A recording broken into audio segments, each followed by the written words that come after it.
Hi, this is Ishita Datta, a legal intern at Lexis & Company, and today I will be talking about the case law of Rural Litigation and Entitlement Kendra, Dehradun versus State of Uttar Pradesh, also called the Dehradun Valley litigation. So what were the facts of the case? Rural Litigation and Entitlement Kendra (RLEC) is a non-governmental organization with its work base situated in Uttarakhand, India. So in Mussoorie, hill range of Himalayas, the activity of quarrying was being carried out on a large scale.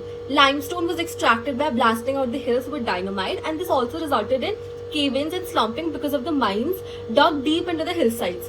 All this was done in an illegal manner, and due to the lack of vegetation, many landslides occurred which killed villagers along with animals and destroyed their homes, cattle and agricultural land. Perennial water springs were also being affected adversely. The river courses were choked by the sludge and rubble of mines, which increased the danger of floods.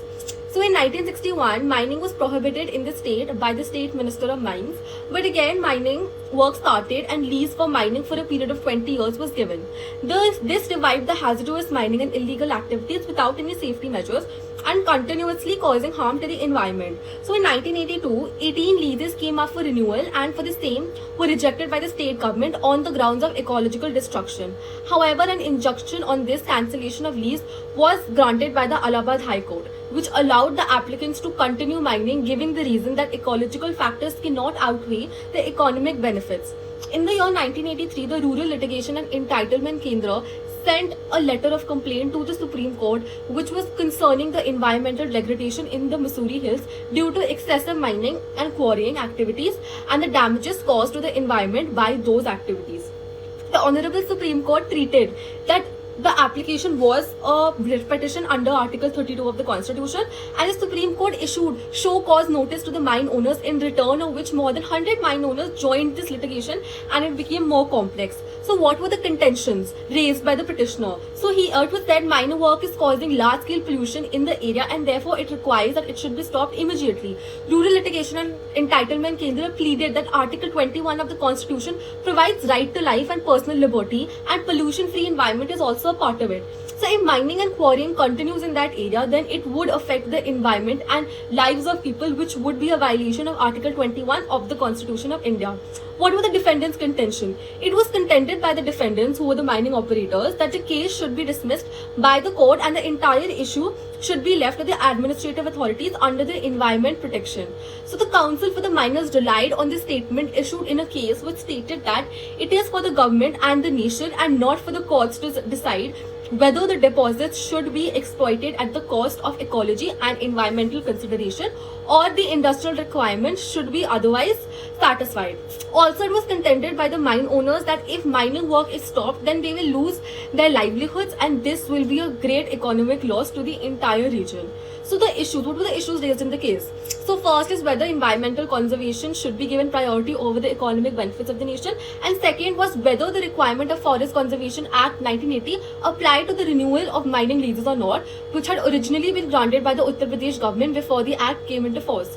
So there were many rules in the and regulations, like for example Article 32, which gives remedies for enforcement of rights conferred by Article 6 Clause 1, the right to move to Supreme Court by appropriate proceedings for the enforcement of the rights conferred by this part is guaranteed. Article 21, protection of life and personal liberty, no person shall be deprived of his life or personal liberty except according to the procedure established by law. So Forest Conservation Act 1980, so here limestone quarries in Doon Valley, continuance of mining activity, the impermissibility of mining activities, the Mines Act 1952, the safety measures adopted and the extent of harm caused. So what were the court proceedings? The court rejected the miners' arguments regarding leaving the matter into the hands of the administrative authorities on the ground that the litigation had already commenced and the significant orders had been issued by the court. The court prohibited any further mining activity in the region while it was considering the entire matter. The court appointed an expert committee, the Bhargava Committee, to assess the mines. In its report, the committee classified the mines into 3 categories, namely A category, mines which had least pronounced adverse impact, B category mines which had a more pronounced adverse impact, and C category mines which caused large scale adverse effects and were therefore recommended to be closed down. So in March 1985, the court denied leases to the most dangerous mines falling within Mussoorie city and seized their operation. This was done upon the recommendation of the Bhargava Committee. And the court appointed a second expert committee, the Bandyopadhyay Committee, which was empowered to consider plans submitted by the miners to safeguard the environment and to hear the claims of people adversely affected by the mining.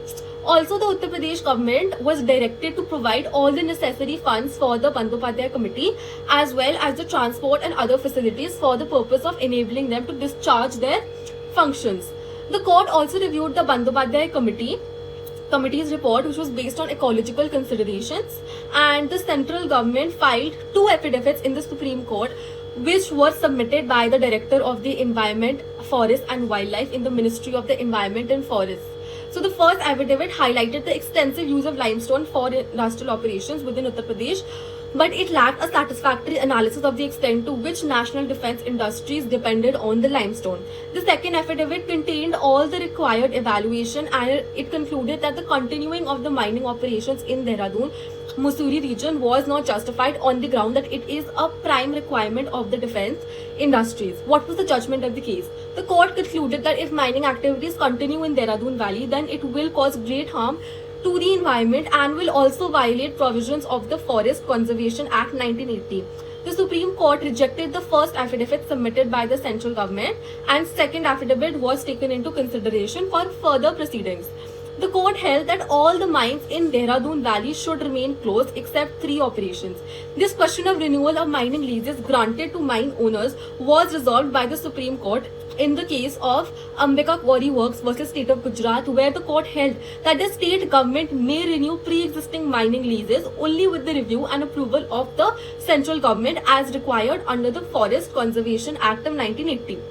The court even went beyond the requirements of the Forest Conservation Act 1980 to protect the forest and issued orders to ensure that the valley should be reforested. It was also noted that although the state of Uttar Pradesh had a reforestation program, the record of reforestation in the state and especially in Dehradun Valley was not encouraging enough and acceptable. So a monitoring committee was appointed by the court, which comprised the central officials, the state officials and the local officials, and 2 public spirited citizens to oversee reforestation, mining activities and all other aspects necessary to bring about normalcy in the Dehradun Valley region. The court said it is upon the government and the nation to consider whether the development should be done upon the cost of ecological imbalance or not, but the court will have to intervene when it requires requisite attention in any serious way.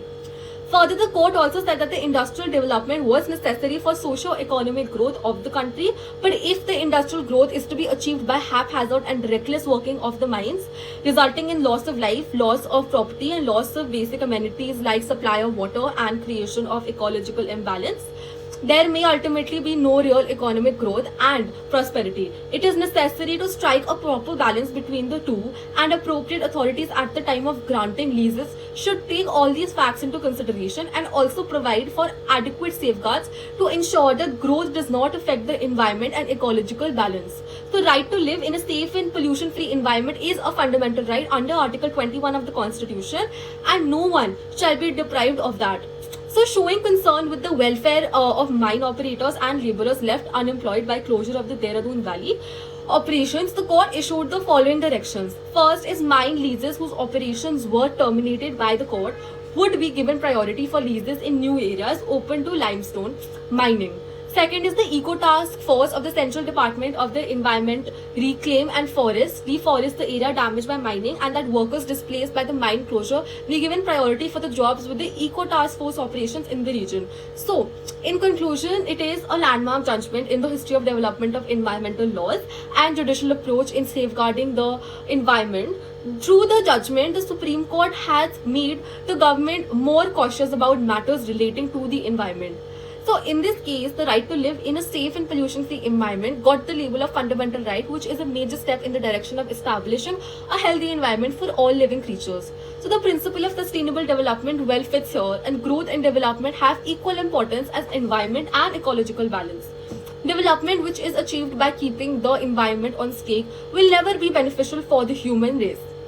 Judiciary plays a vital role in safeguarding the environment, but still there is a scope for development in environmental issues and concern regarding them. So environment related matters needs to be addressed more seriously by the authorities and people, and we have to create a balance and harmony between the development and the environment to ensure a better future. Also, Gandhiji has said that the earth, the air, the land and the water are not inheritance from our forefathers but on loan from our children. So we have to hand it over to them at least as it was handed over to us. Thank you so much.